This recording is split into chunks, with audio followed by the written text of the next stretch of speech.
ಅರಸನಾದ ರೆಹಬ್ಬಾಮನು ಬಂಗಾರದ ಗುರಾಣಿಗಳ ಬದಲಿಗೆ ತಾಮ್ರದ ಗುರಾಣಿಗಳನ್ನು ಮಾಡಿಸಿದನು. ಅವರ ಪಾಪಗಳಿಗಾಗಿ ದೇವರು ಕೊಟ್ಟ ಶಿಕ್ಷೆ ಇದೇ ಆಗಿತ್ತು.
ಆತ್ಮೀಯ ವೀಕ್ಷಕರೇ, ಸತ್ಯವೇದ ಅಧ್ಯಯನ ಕಾರ್ಯಕ್ರಮಕ್ಕೆ ಪ್ರೀತಿಯ ಸುಸ್ವಾಗತ.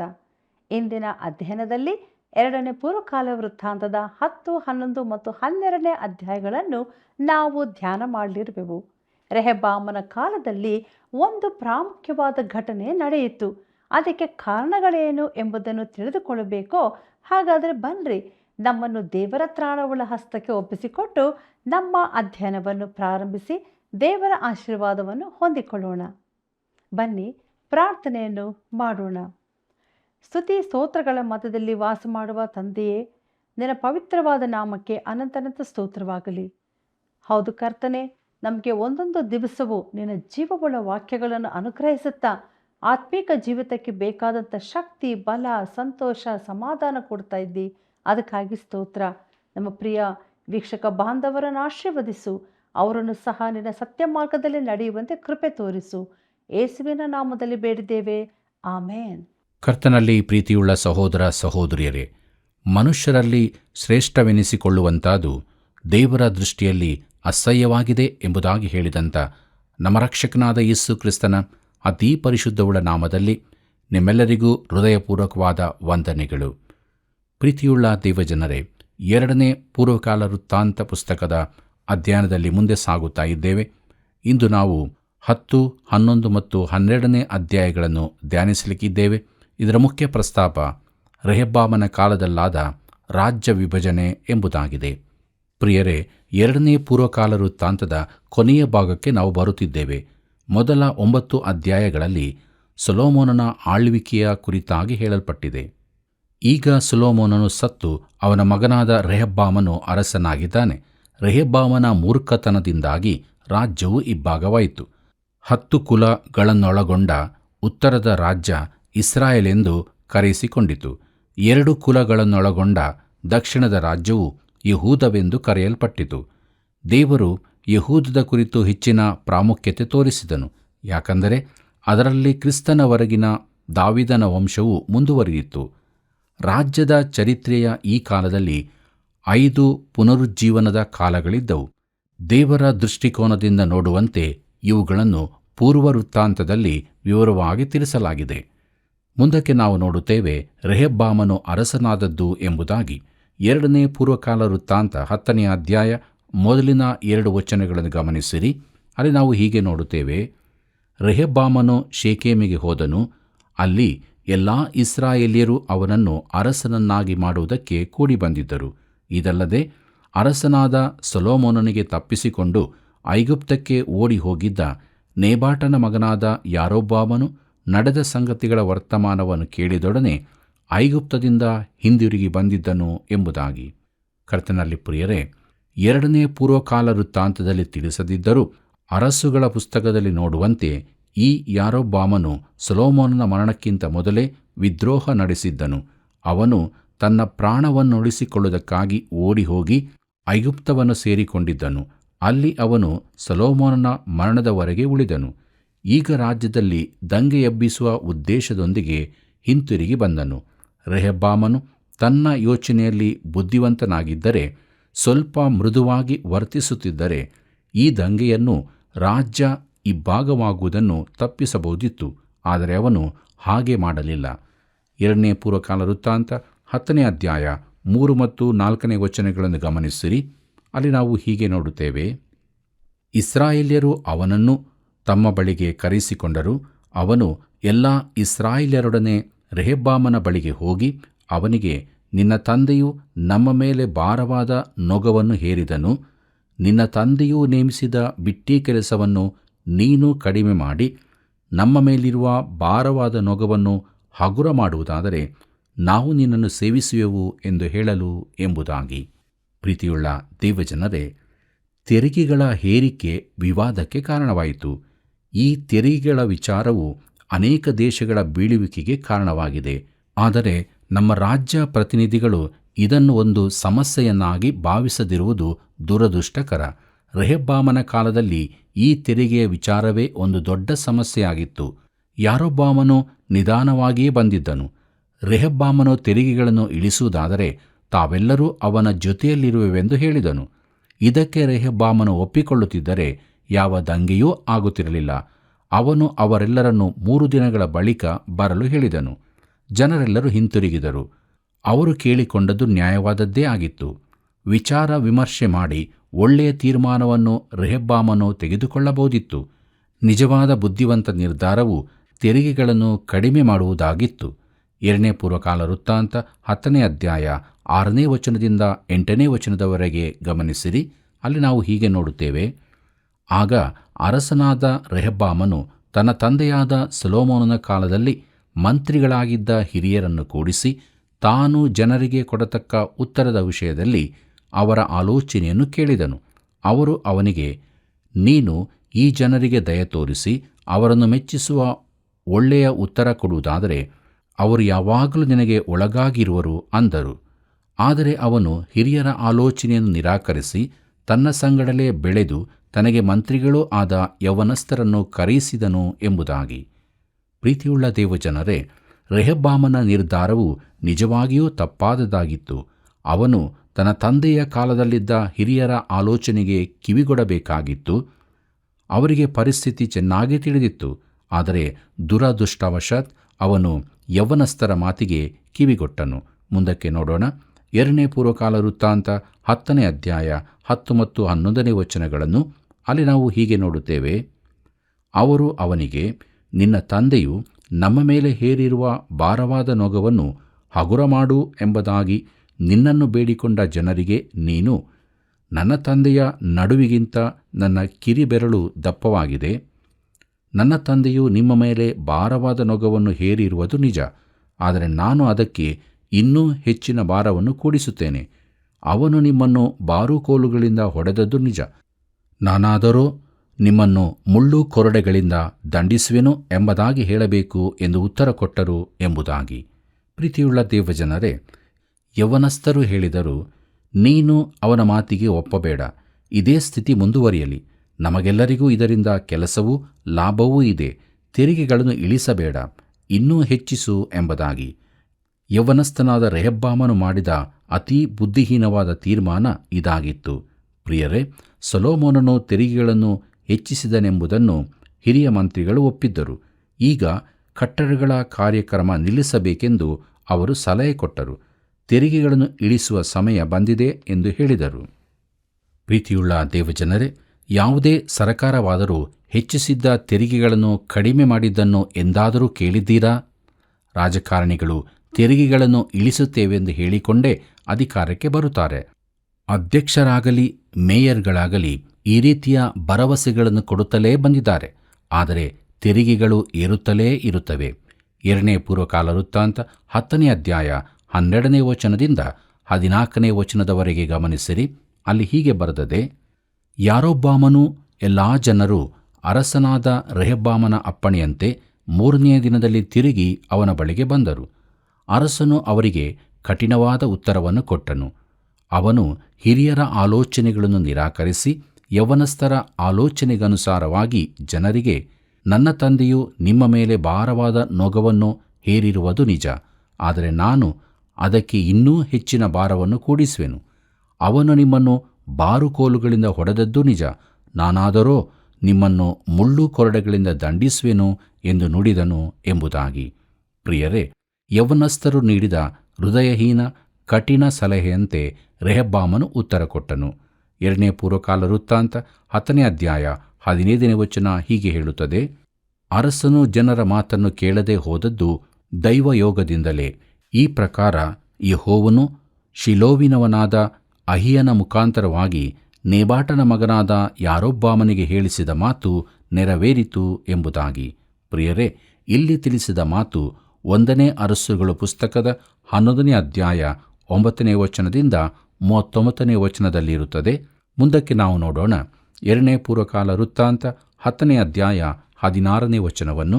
ಅಲ್ಲಿ ಹೀಗೆ ಬರೆದದೆ: ಅರಸನು ತಮ್ಮ ಮಾತನ್ನು ಲಕ್ಷಿಸುವುದಿಲ್ಲವೆಂದು ತಿಳಿದು ಇಸ್ರಾಯೇಲ್ಯರೆಲ್ಲರೂ ಅವನಿಗೆ, ದಾವೀದನಲ್ಲಿ ನಮಗೇನು ಪಾಲು, ಈಶಾಯನ ಮಗನಲ್ಲಿ ನಮಗೇನು ಬಾಧ್ಯತೆ? ಇಸ್ರಾಯೇಲ್ಯರೇ, ನಿಮ್ಮ ನಿಮ್ಮ ನಿವಾಸಗಳಿಗೆ ಹೋಗಿರಿ, ದಾವೀದನವರೇ, ನಿಮ್ಮ ಕುಲವನ್ನು ನೀವೇ ನೋಡಿಕೊಳ್ಳಿರಿ ಎಂದು ಹೇಳಿ ತಮ್ಮ ತಮ್ಮ ನಿವಾಸಗಳಿಗೆ ಹೋದರು ಎಂಬುದಾಗಿ. ಪ್ರೀತಿಯುಳ್ಳ ಸಹೋದರ ಸಹೋದರಿಯರೇ, ಇಲ್ಲಿ ಇಸ್ರಾಯೇಲ್ಯರೆಂದರೆ ಅವರಲ್ಲಿನ 10 ಕುಲಗಳು. ಯಹೂದವೆಂದರೆ ಯೂದ ಕುಲ ಹಾಗೂ ಬೆನ್ಯಾಮೀನ್ ಕುಲದವರು. ಆದರೂ ಕೆಲವೊಮ್ಮೆ ದಕ್ಷಿಣ ಭಾಗದವರು ಇಸ್ರಾಯೇಲ್ಯರೆಂದು ಕರೆಯಲ್ಪಟ್ಟಿದ್ದಾರೆ. ಯಾಕೆಂದರೆ ದೇವರು ಅವರೆಲ್ಲರನ್ನೂ ಒಂದೇ ಜನಾಂಗವಾಗಿ ಕಂಡಿದ್ದಾನೆ. 2ನೇ ಪೂರ್ವಕಾಲ ವೃತ್ತಾಂತ 10ನೇ ಅಧ್ಯಾಯ 17ನೇ ವಚನದಿಂದ 19ನೇ ವಚನದವರೆಗೆ ಗಮನಿಸಿರಿ. ಅಲ್ಲಿ ಹೀಗೆ ಬರೆದದೆ: ಯೆಹೂದ ಪ್ರಾಂತದಲ್ಲಿದ್ದ ಇಸ್ರಾಯೇಲ್ಯರಾದರೂ ಅರಸನಾದ ರೆಹಬ್ಬಾಮನ ಅಧೀನದಲ್ಲಿದ್ದರು. ರೆಹಬ್ಬಾಮನು ಬಿಟ್ಟೀ ಕೆಲಸದವರ ಮೇಲ್ವಿಚಾರಕನಾದ ಹದೋರಾಮನನ್ನು ಇಸ್ರಾಯೇಲ್ಯರ ಬಳಿಗೆ ಕಳುಹಿಸಲು ಅವರು ಇವನನ್ನು ಕಲ್ಲೆಸೆದು ಕೊಂದರು. ಆಗ ಅರಸನಾದ ರೆಹಬ್ಬಾಮನು ಬೇಗನೆ ರಥವನ್ನೇರಿ ಯೆರೂಸಲೇಮಿಗೆ ಓಡಿಹೋದನು. ಇಸ್ರಾಯೇಲ್ಯರು ಅಂದಿನಿಂದ ಹಿಂದಿನವರೆಗೂ ದಾವೀದನ ಕುಟುಂಬದವರೊಡನೆ ಸಮಾಧಾನವಾಗಲೇ ಇಲ್ಲ ಎಂಬುದಾಗಿ. ಪ್ರೀತಿಯುಳ್ಳ ಸಹೋದರ ಸಹೋದರಿಯರೇ, ಅರಸನಾದ ರೆಹಬ್ಬಾಮನು ತೆರಿಗೆ ಸಂಗ್ರಹಕ್ಕಾಗಿ ಕಳಿಸಿದವನನ್ನು ಜನರು ಕಲ್ಲೆಸೆದು ಕೊಂದರು. ಜನರು ಎಷ್ಟು ಸಿಟ್ಟಿಗೆದ್ದಿದ್ದರೆಂದು ರೆಹಬ್ಬಾಮನು ತಿಳಿದುಕೊಳ್ಳಲಿಲ್ಲ. ಇಸ್ರಾಯೇಲ್ಯರು ದಾವೀದನ ಮನೆಯವರ ಮೇಲೆ ಸಿಟ್ಟುಗೊಂಡು ಅವರಿಂದ ದೂರವಾದರು. ಇಂದಿನವರೆಗೂ, ಅಂದರೆ ಈ 2ನೇ ಪೂರ್ವಕಾಲ ವೃತ್ತಾಂತ ಬರೆಯಲ್ಪಡುವವರೆಗೆ ಎಂದರ್ಥ. ಆತ್ಮವೇ ಸ್ತೋತ್ರಿಸು, ಸರ್ವೇಂದ್ರಿಗಳೇ ಸ್ತುತಿಸಿರಿ, ಜೀವವುಳ್ಳ ದೇವನ ಸ್ತುತಿಸಿರಿ. ಆತ್ಮವೇ ಸ್ತೋತ್ರಿಸು, ಸರ್ವೇಂದ್ರಿಗಳೇ ಸ್ತುತಿಸಿರಿ, ಜೀವವುಳ್ಳ ದೇವನ ಸ್ತುತಿಸಿರಿ. ಆತ್ಮವೇ ಸ್ತೋತ್ರಿಸು, ಸರ್ವೇಂದ್ರಿಗಳೇ ಸ್ತುತಿಸಿರಿ, ಜೀವವುಳ್ಳ ದೇವನ ಸ್ತುತಿಸಿರಿ. ಹಲ್ಲೆಲೂಯ. ಆತ್ಮವೇ ಸ್ತೋತ್ರಿಸು, ಸರ್ವೇಂದ್ರಿಗಳೇ ಸ್ತುತಿಸಿರಿ, ಜೀವವುಳ್ಳ ದೇವನ ಸ್ತುತಿಸಿರಿ.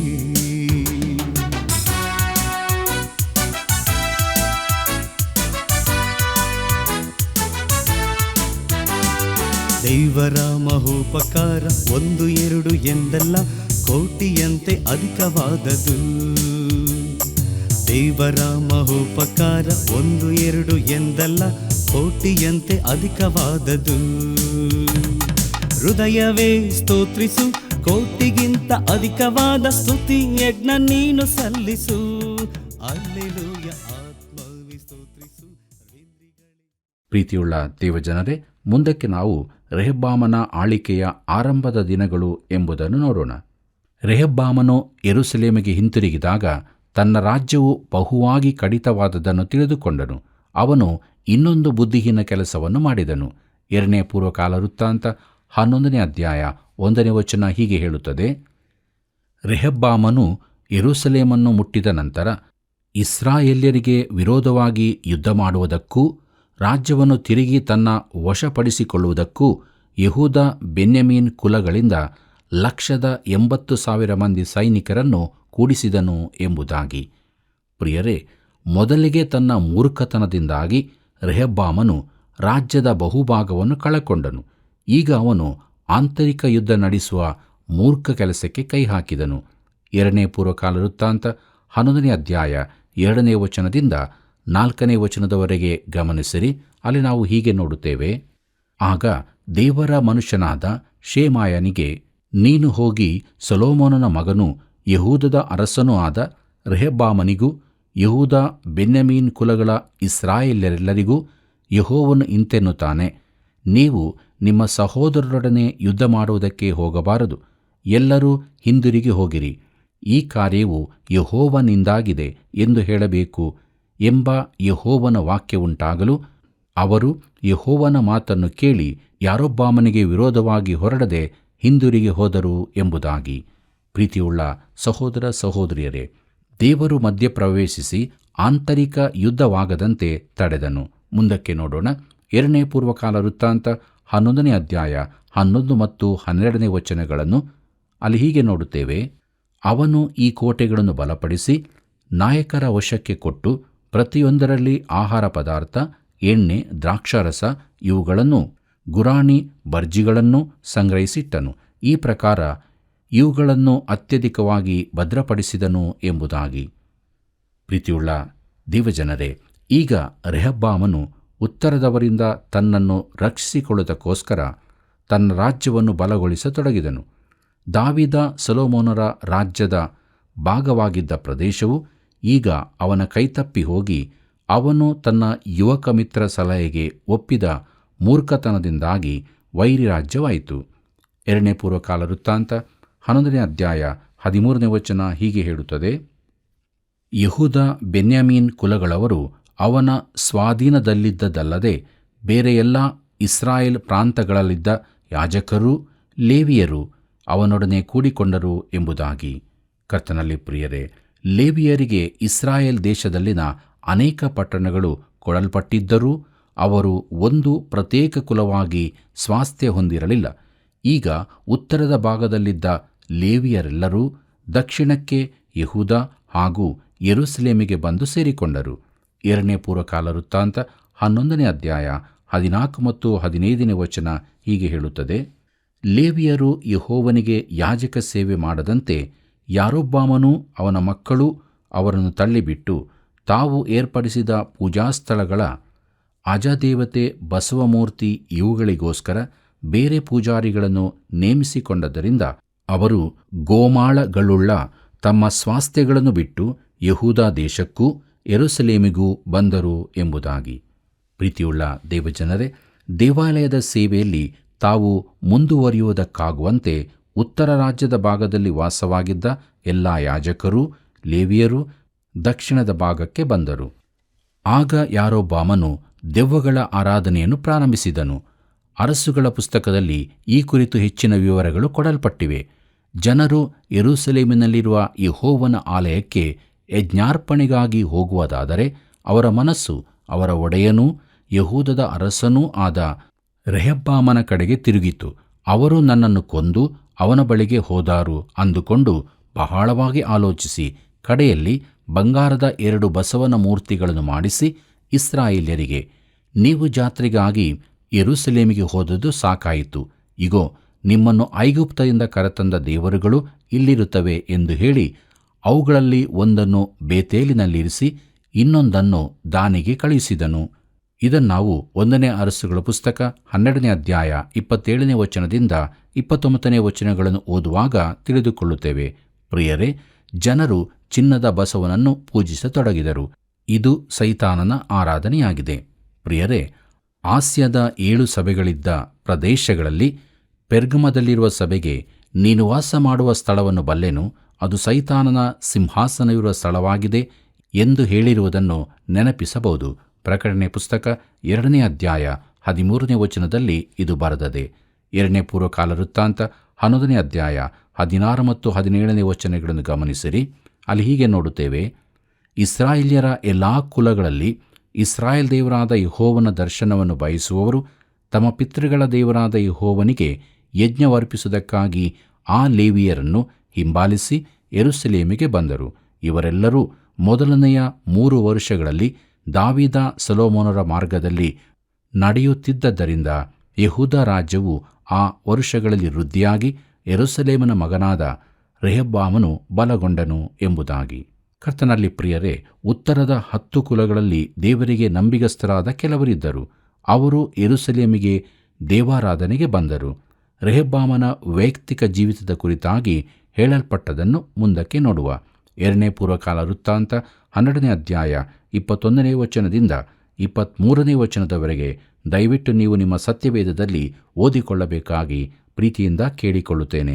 ಪ್ರಿಯರೇ, ಈ ವಾಕ್ಯ ಭಾಗಗಳ ಮುಖ್ಯಾಂಶಗಳನ್ನು ನಾವು ನೋಡುವಾಗ ಅವನು ಅನೇಕ ಮಂದಿ ಪತ್ನಿಯರನ್ನು ಹೊಂದಿದ್ದ ವಿಚಾರ ಸತ್ಯವೇದದಲ್ಲಿ ಬರೆದಿರುವುದರಿಂದ ದೇವರು ಬಹುಪತ್ನಿತ್ವವನ್ನು ಒಪ್ಪಿಕೊಂಡನೆಂದು ಅನೇಕರು ಭಾವಿಸುತ್ತಾರೆ. ಆದರೆ ತನಗೆ ಇದು ಮೆಚ್ಚುಗೆಯಿಲ್ಲವೆಂದು ತೋರಿಸಲಿಕ್ಕಾಗಿಯೇ ದೇವರು ಇದನ್ನು ಬರೆಸಿದ್ದಾನೆ. ಈ ರೆಹಬ್ಬಾಮನು ಸೊಲೊಮೋನನ ಸಲಹೆಗಾರರ ಮಾತನ್ನು ಕೇಳದೆ ತನ್ನೊಡನಿದ್ದ ಯುವ ಸಲಹೆಗಾರರನ್ನು ಅವರ ಮಾತನ್ನು ಕೇಳಿ ಬಹುದೊಡ್ಡ ತಪ್ಪನ್ನು ಮಾಡಿದನು. ಅಂತರ್ಯುದ್ಧಕ್ಕಾಗಿ ಪ್ರಯತ್ನಪಟ್ಟದ್ದು ಇನ್ನೊಂದು ತಪ್ಪು. ಅನೇಕ ಪತ್ನಿಯರನ್ನು ಹೊಂದಿಕೊಂಡದ್ದೂ ತಪ್ಪೆ. ಇದು ಚರಿತ್ರೆಯಾಗಿದ್ದು ಅವನ ಕೃತ್ಯಗಳ ಕುರಿತು ತಿಳಿಸುತ್ತದೆ. ಅವನು ಮಾಡಿದ ದುಷ್ಕೃತ್ಯಗಳಲ್ಲಿ ದೇವರು ಅವನನ್ನು ಶಿಕ್ಷಿಸಿದ ಒಂದು ಸಂಗತಿ ಇದಾಗಿತ್ತು. ಪ್ರೀತಿಯುಳ್ಳ ದೇವಜನರೇ, ರೆಹಬ್ಬಾಮನ ಜೀವಿತದಲ್ಲಿ ಒಂದು ಪಾಪವು ಇನ್ನೊಂದಕ್ಕೆ ನಡೆಸಿತು. ಈಗ ಅವನು ತನ್ನ ಜನರು ದೇವದ್ರೋಹಿಗಳಾಗುವುದಕ್ಕೆ ಕಾರಣನಾದನು. 2ನೇ ಪೂರ್ವಕಾಲ ವೃತ್ತಾಂತ 12ನೇ ಅಧ್ಯಾಯ 1ನೇ ವಚನ ಹೀಗೆ ಹೇಳುತ್ತದೆ, ರೆಹಬ್ಬಾಮನು ತನ್ನ ರಾಜ್ಯಾಧಿಕಾರವನ್ನು ಸ್ಥಿರಪಡಿಸಿಕೊಂಡು ಬಲಗೊಂಡ ಮೇಲೆ ಅವನು ಅವನ ಪ್ರಜೆಗಳಾದ ಎಲ್ಲಾ ಇಸ್ರಾಯೇಲ್ಯರೂ ಯೆಹೋವನ ಧರ್ಮೋಪದೇಶವನ್ನು ಬಿಟ್ಟರು ಎಂಬುದಾಗಿ. ಪ್ರೀತಿಯುಳ್ಳ ದೇವಜನರೇ, ದೇವರು ರೆಹಬ್ಬಾಮನ ನಡತೆಯನ್ನು ಮೆಚ್ಚಲಿಲ್ಲ. ದೇವರು ಯಾರೊಬ್ಬಾಮನ ದೇವದ್ರೋಹವನ್ನೂ ದಾಖಲಿಸುತ್ತಾನೆ. ಅದೇ ರೀತಿ ರೆಹಬ್ಬಾಮನು ಇಸ್ರಾಯೇಲ್ಯರು ದೇವರ ನಿಬಂಧನೆಗಳನ್ನು ಮೀರಿದ್ದನ್ನೂ ದಾಖಲಿಸಿದ್ದಾನೆ. ದೇವರು ಇಂಥವುಗಳನ್ನು ಖಂಡಿಸುತ್ತಾನೆ, ಆದರೆ ಚರಿತ್ರೆಯಲ್ಲಿ ದಾಖಲಿಸುತ್ತಾನೆ. 2ನೇ ಪೂರ್ವಕಾಲ ವೃತ್ತಾಂತ 12ನೇ ಅಧ್ಯಾಯ 2 ಮತ್ತು 3ನೇ ವಚನಗಳನ್ನು ಗಮನಿಸಿರಿ. ಅಲ್ಲಿ ನಾವು ಹೀಗೆ ನೋಡುತ್ತೇವೆ, ಅವರು ಯೆಹೋವನಿಗೆ ದ್ರೋಹಿಗಳಾದ್ದರಿಂದ ಅರಸನಾದ ರೆಹಬ್ಬಾಮನ ಆಳಿಕೆಯ 5ನೇ ವರ್ಷದಲ್ಲಿ ಐಗುಪ್ತದ ಅರಸನಾದ ಶೀಶಕನು 1200 ರಥಗಳನ್ನು 60,000 ಮಂದಿ ರಾಹುತರನ್ನು ಐಗುಪ್ತದ ಅಸಂಖ್ಯರಾದ ಲೂಬ್ಯ, ಸುಕ್ಕಿಯ, ಕೂಶ್ಯ ಸೈನಿಕರನ್ನು ಕೂಡಿಸಿಕೊಂಡು ಯೆರೂಸಲೇಮಿಗೆ ವಿರೋಧವಾಗಿ ಹೊರಟು ಎಂಬುದಾಗಿ. ಪ್ರಿಯರೇ, ಮೊದಲಿಗೆ ಐಗುಪ್ತದ ಅರಸನಾದ ಶೀಶಕನು ಮುತ್ತಿಗೆ ಹಾಕಿ ಸೂರೆಗೈದನು. ಅವನು ಆ ರಾಜ್ಯದ ಬಂಗಾರ ಹಾಗೂ ಇತರ ಐಶ್ವರ್ಯದ ಹೆಚ್ಚಿನ ಭಾಗವನ್ನು ಲೂಟಿ ಮಾಡಿದನು.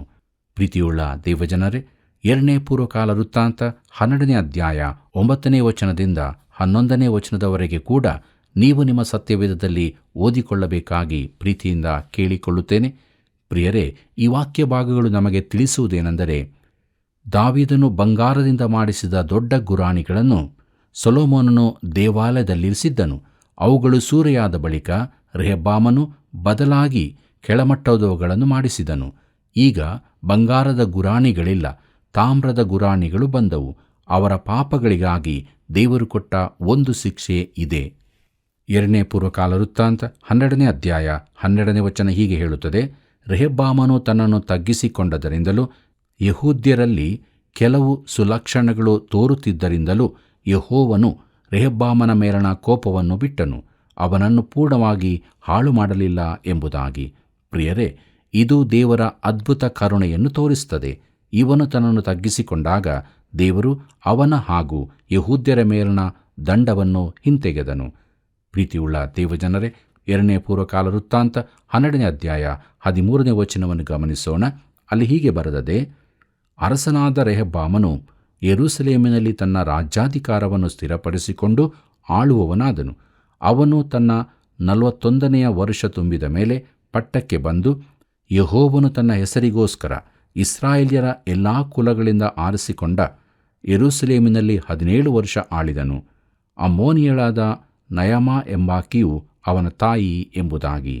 ಪ್ರೀತಿಯುಳ್ಳ ಸಹೋದರ ಸಹೋದರಿಯರೇ, ರೆಹಬ್ಬಾಮನ ತಾಯಿ ಯಾರೆಂಬುದು ಗಮನಿಸತಕ್ಕ ಸಂಗತಿ. ಅಮ್ಮೋನಿಯರು ದಾವೀದನೊಂದಿಗೆ ಯುದ್ಧ ಮಾಡಿದ್ದರೂ ಅವನು ಅವರೊಂದಿಗೆ ಸ್ನೇಹದಿಂದಲೇ ಇದ್ದನು. ಅವನ ಮೊಮ್ಮಗನಾದ ರೆಹಬ್ಬಾಮನು ಅಮ್ಮೋನಿಯ ಸ್ತ್ರೀಯೊಳೊಬ್ಬಳ ಮಗನಾಗಿದ್ದನು. ಈ ಹುಡುಗನ ಸ್ವಭಾವವು ಅವಳಿಂದ ಖಂಡಿತವಾಗಿ ಪ್ರಭಾವಿತವಾಗಿತ್ತು. ಕರ್ತನಲ್ಲಿ ಪ್ರಿಯರೇ, ಕೊನೆಯದಾಗಿ ನಾವು 2ನೇ ಪೂರ್ವಕಾಲ ವೃತ್ತಾಂತ 12ನೇ ಅಧ್ಯಾಯ 14ನೇ ವಚನದಿಂದ 16ನೇ ವಚನದವರೆಗೆ ಗಮನಿಸೋಣ.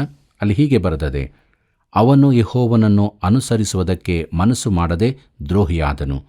ರೆಹಬ್ಬಾಮನ ಪೂರ್ವೋತ್ತರ ಕೃತ್ಯಗಳು ಪ್ರವಾದಿಯಾದ ಶೇಮಾಯ, ದರ್ಶಿಯಾದ ಇದ್ದೋ ಎಂಬವರ ಚರಿತ್ರೆಗಳ ವಂಶಾವಳಿ ಭಾಗದಲ್ಲಿ ಬರೆದಿರುತ್ತವೆ.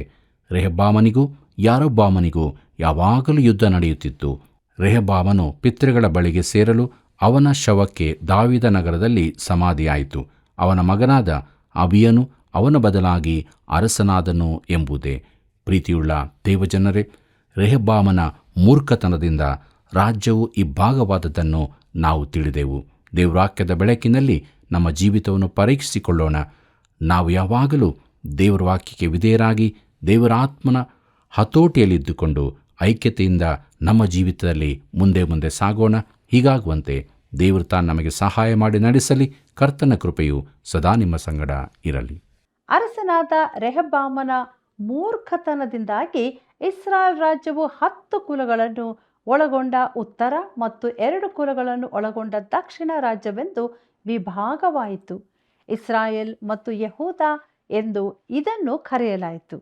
ಹೌದು ಪ್ರಿಯರೇ, ಅನೇಕ ಬಾರಿ ನಮ್ಮ ಒಂದು ತಪ್ಪು ನಿರ್ಧಾರದಿಂದ ನಮ್ಮ ಜೀವಿತಕ್ಕೂ ಇತರರ ಜೀವಿತಕ್ಕೂ ಬಹಳ ಹಾನಿಯನ್ನು ಉಂಟು ಮಾಡುತ್ತದೆ. ಆದ್ದರಿಂದ ಎಚ್ಚರವಾಗಿರೋಣ. ದೇವರ ವಾಕ್ಯಕ್ಕೆ ವಿಧೇಯರಾಗಿ ಯಥಾರ್ಥರಾಗಿ ಜೀವಿಸೋಣ. ಪ್ರಿಯರೇ, ಇಂದು ನೀವು ತಿಳಿದುಕೊಂಡ ಪ್ರಾಮುಖ್ಯ ವಿಷಯಗಳೇನು? ಅವುಗಳನ್ನು ಕರೆ ಮಾಡುವುದರ ಮೂಲಕ ನಮ್ಮೊಂದಿಗೆ ಹಂಚಿಕೊಳ್ಳಿರಿ. ದೇವರು ನಿಮ್ಮನ್ನು ಆಶೀರ್ವದಿಸಲಿ. ಮತ್ತೆ ಸಂಧಿಸೋಣ. ವಂದನೆಗಳು.